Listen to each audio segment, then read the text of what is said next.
Eamon Khan here for Seconds Out with Gold Stars Spencer Brown. Spencer, good to see you, and good to see Justis Huni in the opposite corner for Fabio Wardley. Big opportunity for him. Talk me through the process of getting him in that opposite corner. Yeah, it was quite easy, really. Obviously, Jarrell Miller pulled out through injury, and I rung George Warren. I rung Eddie, Frank Warren. I said I think this would be a great opponent. Eddie said if we can get it, it'd be fantastic. And we just negotiated from there and done it. It was really easy. Rung up Justin, Mick Francis. They said we'll take it immediately. We'll take it. That's it. And terms were agreed. That was it. Straight in. You know, fair play to both the fighters for taking it the last minute. I mean, Fabio's took it knowing he's a dangerous opponent, and Justis Huni's took it because he wants to be back in the big time. Do you share the same view that this is Fabio's first fight at world level? Yes, yes. I think we've all seen that. Fabio's very good though, isn't he? What he'd done in his last fight. That's a massive performance, wasn't it? Big performance. And he's had some very good performances previous to that. So this would be a tough fight for both. I really think it'd be a tough fight for both of them. Yeah, so where do you put Fabio then in terms of Justis's recent fights? There was, of course, as well in that fight with Kevin Lorraine. I remember Justis was obviously in control of that fight, but those last couple of rounds were tough. Kevin Lorraine can bang. He can. Yeah, sure. I mean, I managed Kevin Lorraine. He can knock people out left, right, and centre. He's very avoided. Nobody really wants to fight Kevin. You saw his last fight where he absolutely. I mean, he took the guy out, quick time, and very clinically. But make no mistake, Kevin Lorraine is a real live opponent. So Justis done very well. I fancied Kevin for that fight actually. Fabio, I mean, he just seems to keep improving, doesn't he? And once you think he's going to get beaten, he comes back and wins again. I fancied Fraser Clark for that last fight because of the first fight. I thought he'd outbox him, and you saw what happened. One arrowed, and I think it would be different again if they fought again. Every fight's going to be different with them too. I want to ask you about Joe Parker. Of course, there's undisputed fighters taking precedence, Usyk versus Dubois too. But where does that leave Joe in terms of his opportunities? Well, I think Joe has to fight the winner, doesn't he? I think that's what we all want. I think we want to see Joe against Daniel Dubois. We think he can beat Daniel Dubois. And I just, with the boxing politics, he should have been fighting Daniel Dubois. That should have been the fight. But obviously, there's money, there's all sorts concerned, and promotional deals, and I feel sorry for Joe because he should be there. It should be him fighting. Dillian has obviously got a fight to get himself out there, and then ear to the ground you hear whispers that they could potentially do a rematch between Joe Parker and Dillian Whyte. Is that something that's in your mind? Yeah, we'd love to fight Dillian Whyte again because it was a great fight, wasn't it? And I think Joe would like to right the wrongs, And Joe, that Frank Warren, I tell you what, he's done me back in. And Joe, Joe's a different animal now. Let me tell you, Joe's a different animal to when he fought Dillian Whyte. It'd be a completely different result. Never seen such menace in Frank's eyes before then with that shove. I want to ask you about Tyson Fury's retirement. What do you know about his current status? I did see him in Budapest, couldn't speak to him though, who's obviously enjoying his time. Yeah, but he's enjoying his time in Budapest. He's retired. I made a couple of funny comments the other day.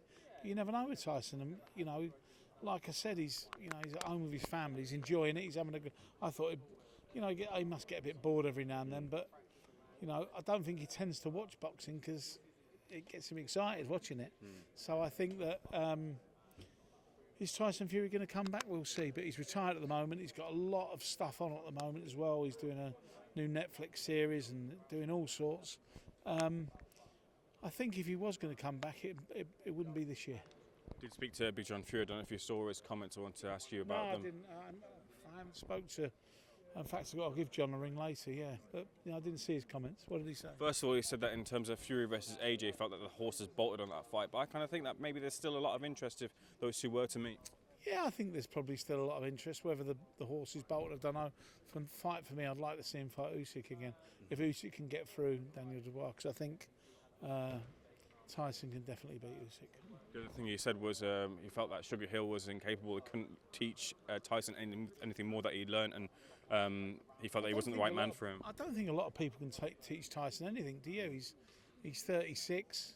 He's he's done it all, hasn't he? So whether you can teach him about boxing anymore, I don't know. But he's a big supporter of Sugar Hill. But everybody's got a different. I don't get involved in that. I manage, but I don't get involved in who he wants. How could I tell him who I wants to train him? It's not my forte, and I couldn't tell him. I'm not experienced enough to tell him. What he knows about what I know about boxing, what he knows are completely massive voids. And he knows himself and he knows what he's got to do. He's always very confident. Did he win the last fight? I think he did. People tell me I'm wrong and I'm this and that and the other, but that's what we feel, and that's it.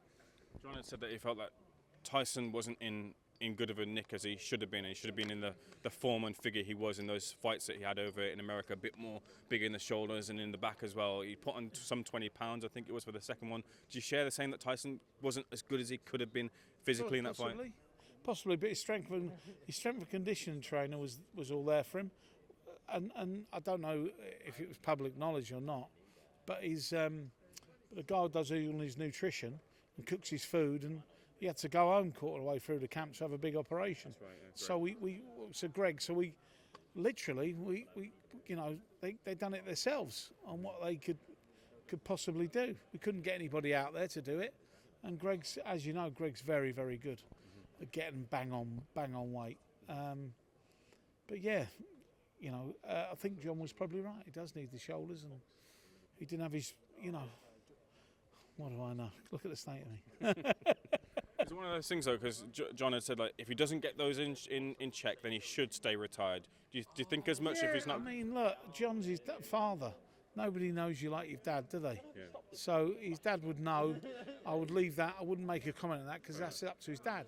If his dad thinks that, I would go on his dad's side. Whatever his dad says, because he's very, very knowledgeable in the business. His Marmite, people love him or hate him. But for me, John, that's his son. He loves him and he only wants the best for him. John wouldn't even consider taking 50 pence of him, and that says a lot, doesn't it? So that's it. I just want to ask you, obviously, there's a lot of movement. And by the way, that's his brothers as well. His brothers are big inspirations to him. His brothers, whenever he's fighting, his brothers are there, like they're close, very close, tight-knit family.